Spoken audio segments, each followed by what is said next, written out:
They made history. They broke records. But behind the hits? Jealousy, betrayal, and straight-up fights. Jermaine is definitely jealous of him. I mean, it's very blatant that he's very jealous of Michael, or anybody that succeeds in that matter in the family. Some bands fought over money. A lot of the tension wasn't really over that. Okay, what was it over? Some of the tension was basically about, financial matters. Others over power. And a few over something much deeper. I made all the songs that the Stylistics are known for. They say it's flattery. I call it thievery. Here are 15 black bands that secretly hated each other behind the scenes.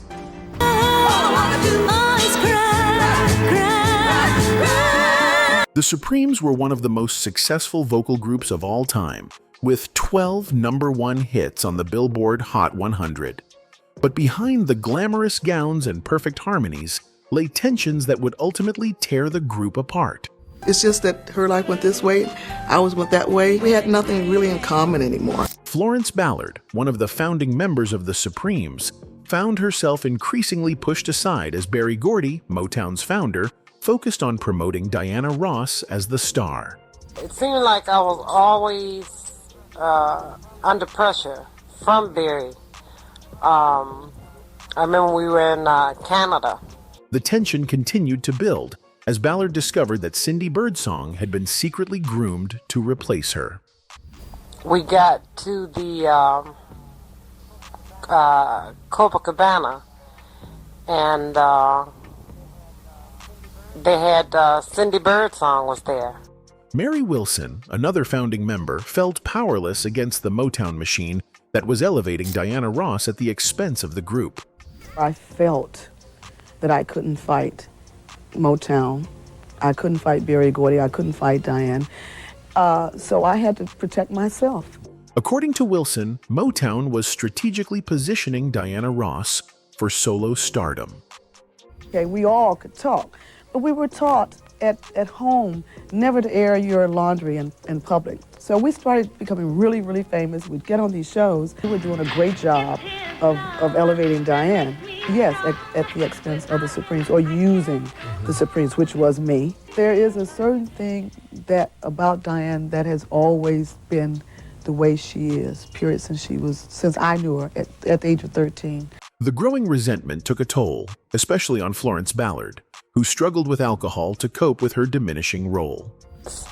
I had me a few drinks, and that's nothing unusual. Mary, Diane, all of us had drinks before we went on stage. Ballard also faced criticism about her appearance, further straining her relationship with Gordy and Ross. There was a problem where he would say to me, "Florence, you're too fat." Well, I was a size 12. Despite the tensions, Florence remained popular with fans. But ultimately, she was removed from the group in 1967. Some places I played in Manila, especially Manila, they didn't even pay anyone any attention but me. Years later, Diana Ross had her own perspective on the conflicts within the group. No, I think the unhappiness came when things started not to work that well in her life. She's had a lot of difficulties. I'm not going to defend that. I think the audience knows that that's my voice on all those songs, and it had nothing to do with my relationship. The tensions continued long after the Supremes broke up. In 2000, a planned reunion tour fell apart over financial disagreements. I wish that she would have taken the offer. I couldn't get involved in that. I actually stayed away from it on purpose because I didn't think that I should have been involved. But then when it didn't work, I offered more, and it still wasn't enough. But the Supremes weren't the only Motown act struggling with internal rifts. Just as their era was fading, the Commodores were rising, bringing their own set of behind-the-scenes conflicts. In other words, everyone would write. It was very painful. I've been through this with the guys. When one guy gets a hit record and no one else gets the hit record. As Lionel Richie's star power grew with ballads like Easy and 3 Times a Lady, the media began to treat him as the band's centerpiece, creating friction within the group. And the press kept saying terrible things like, what's a guy like Lionel Richie doing in a band like the Commodores? This is the press now. Or finally, Lionel Richie comes on stage. When Richie eventually left for a solo career in 1982, the impact on the band was immediate and devastating, as founding member William King recalls. When Richie left, so did a lot of people. You know, it's easy to abandon ship. I never knew how easy it was until I saw people jumping off of it. The band's founder, Thomas McClary, tried to hold the group together for years, but the fractures ran deeper than anyone realized. Next thing I knew, they hit me with a lawsuit saying, you can't do this. Despite the painful split, the remaining members proved they could still succeed, scoring a #1 hit with Night Shift in 1985, a triumph that William King savored. And so once we had the song and they all started to try to drift back in, man, I felt really good. And while the Commodores battled their own internal struggles, another band was redefining funk, Sly and the Family Stone, whose groundbreaking sound masked deep divisions that would soon unravel.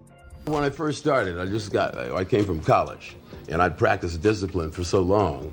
And when I started being late, the tensions within the band extended beyond Sly's reliability issues, as founding member Larry Graham's departure from the group came under mysterious circumstances. According to Patrice Banks, who worked closely with Graham, his exit wasn't voluntary, but necessary for his safety. Larry had to leave the group because he had to, not because he wanted to. So his career, he did not know what he was going to do. The band's interpersonal relationships deteriorated further during the recording of their seminal album, There's a Riot Going On, when drug use and personal conflicts had fragmented the once unified group. Banks recalls the unusual recording process. Sly had a studio in his home in Bel Air, and so it was common for the members of the group to come. After leaving Sly and the Family Stone, Graham went on to form Graham Central Station, transforming what had originally been Banks's group Hot Chocolate. While he was with Sly and the Family Stone, he was producing a group for me that he put together called Hot Chocolate. But Sly and the Family Stone weren't the only group whose unity on stage clashed with chaos behind the scenes. Years later, R&B trio Next would face their own internal battles, hidden from the public eye. We didn't want to break up. Okay. And things happen without going into details. Sometimes you have differences and sometimes things happen. And what fans didn't realize was that RL, who many considered the face of the group, was actually pushed out by the other members without warning. Next thing you know, I'm seeing advertisements of shows that they're doing without me, and I respect that, because in no way do I feel like, they needed me. Behind the scenes, the situation between the members had deteriorated to the point of threats and public attacks. I mean, was there any drama over the breakup? I mean, yes, threats and different things and interviews where there's untruths told. RL revealed that despite being presented as a unified group, he had always felt like an outsider to the two biological brothers in the band. It's two brothers. They're real biological brothers, same mother, and I was always kind of an outsider. I still got love for them. The truth was that after years of success, the band's relationship had become so toxic that RL prioritized his mental health over the group's potential comeback. It's good money and it's a great opportunity and I love them, but I'm really concerned with my mental happiness. For a long time, Next's struggles with internal friction echoed a pattern seen in many legendary groups before them, none more famous than The Temptations, whose rise to stardom came at the cost of their brotherhood. When we first started out, we made a vow that we would not change, because we had heard about Frankie Lyman leaving the Teenagers and Tony Williams leaving the Platters, so we made a vow. As founder Otis Williams explained, the group began united, but fame's seductive power created fractures that would eventually lead to explosive departures. Though David Ruffin wanted it, David Ruffin and the Temptations. Yes, he did. David Ruffin joined the group in 1964, replacing original member Elbridge Bryant, and quickly became the star of the show with his powerful voice and electric stage presence. David was a noted singer even then, and the fancy footwork, throwing the microphone up, dropping to his knees and swooping up. And I said, man, if you joined us with already what we were doing, we would be something else. David Ruffin had been hanging with us because him and I used to stay right across the alley. You know, you can go through the alley to his place. But as Ruffin's star rose, so did his ego, demanding special treatment and ultimately wanting the group renamed after himself. Wasn't it, though, David Ruffin wanted it? David Ruffin and the Temptations. Yes, he did. By 1968, the situation had become untenable, with Ruffin missing performances and disrupting the group's harmony, leading to his dismissal. Eddie Kendricks, another founding member, would follow Ruffin out the door in 1971 after his own tensions with the group reached a breaking point. My decision to leave the group was made. I started to make the decision in 1965 to leave the group because of things that I thought weren't quite proper. The pain of these separations was evident even years later, as Melvin Franklin, the group's iconic bass singer, reflected during their 1982 reunion tour. We had seen different directions and like that and gone in different places, but we always have been in love. And while the Temptations' legacy lives on through Otis Williams, another legendary group, the Jackson 5, proved that even family ties couldn't keep internal tensions from boiling over behind the scenes. Their story began in a tiny house in Gary, Indiana, where fate stepped in and changed their lives forever. Tito was sneaking in the closet playing my father's guitar, and then he broke one of the strings. Right. My father came home and saw what had happened, so he said, "Who played my guitar?" And Tito said, "I did." So he said, "Well, show me what you know how to do." So we started playing the guitar, and then we started singing, and that's how it all started. But from the start, competition ran high. Jermaine Jackson was originally the lead singer, until Michael's raw talent and unmatched stage presence made him the undeniable star. That shift planted the first seeds of a decades-long rivalry. I was the lead singer first. When he started singing, and he started watching James Brown and Joe Tex and all these people, and Sammy Davis and Jackie Wilson, it was over. He could watch something and do it, and that's how he patterned himself. Then there was Joe Jackson, their father, manager, and enforcer. His extreme discipline and punishing training methods shaped them into global superstars, but at a cost. The brothers carried deep scars from their childhood, especially Michael. Always rehearsing as kids and my father training us and really preparing us, getting the respect from us at an early age. The trauma ran so deep that Michael later admitted he wasn't sure if he'd even cry when Joe died. Michael asks you, would you cry if Joseph died? What did Michael say after he asked you that question? He said he don't know if he would or he wouldn't. And as Michael's solo career skyrocketed, so did the distance between him and his family. During his Thriller-era peak, he barely spoke to his brothers, cutting them off both emotionally and physically. What is it, 1984 to 1992? You saw Michael maybe 3 times a year during that period? Behind the scenes, industry insiders fed into the divide, whispering in Michael's ear that his family was holding him back. This classic divide and conquer strategy only made things worse. And it could have been a lot of influence from outside people saying, your family's gonna hold you back. And while some of the tension was kept private, not all of it stayed behind closed doors. LaToya Jackson publicly accused Jermaine of being jealous of Michael's success. Jermaine is definitely jealous of him. I mean, it's very blatant that he's very jealous of Michael, or anybody that succeeds in that matter in the family. Jermaine, of course, denied it, but his response only added fuel to the fire. That's ridiculous. Who has not had success in my family? We were the Jackson 5.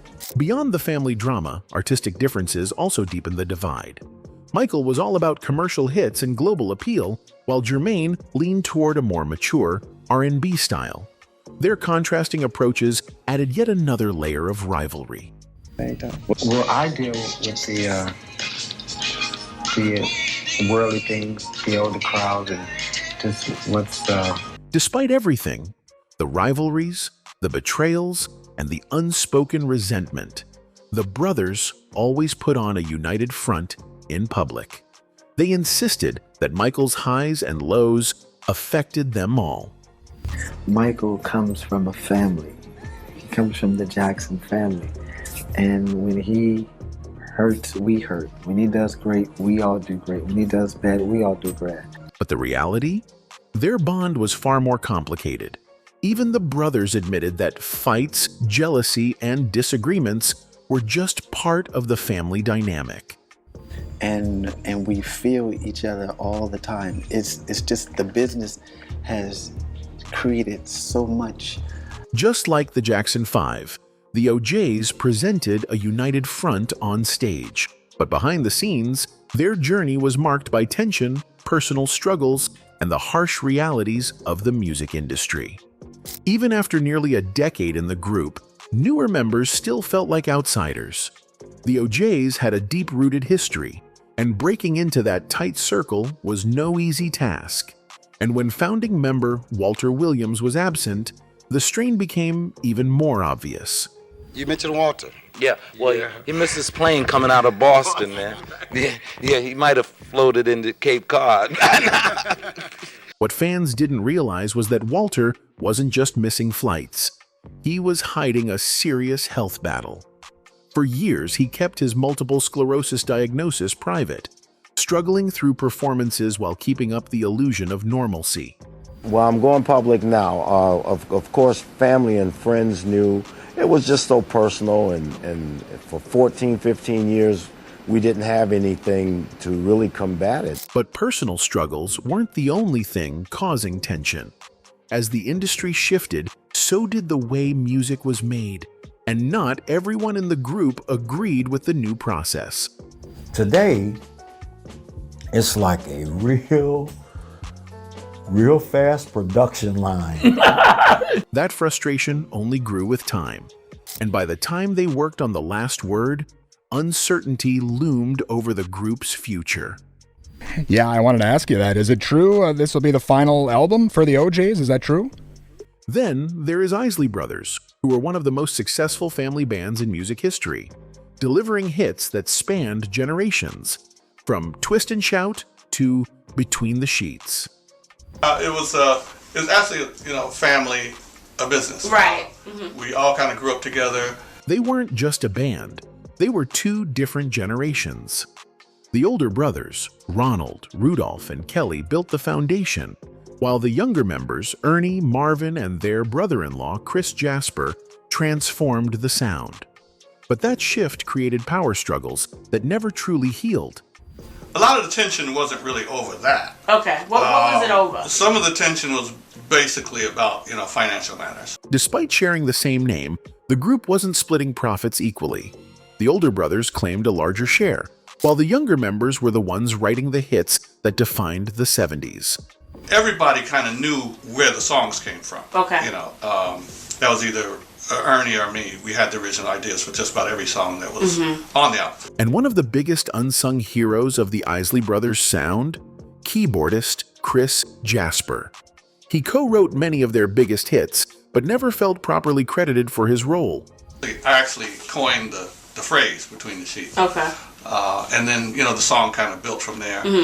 And while Ronald Isley became the face and voice of the group, even he wasn't always as confident as he appeared on stage. The tension finally exploded in the 1980s.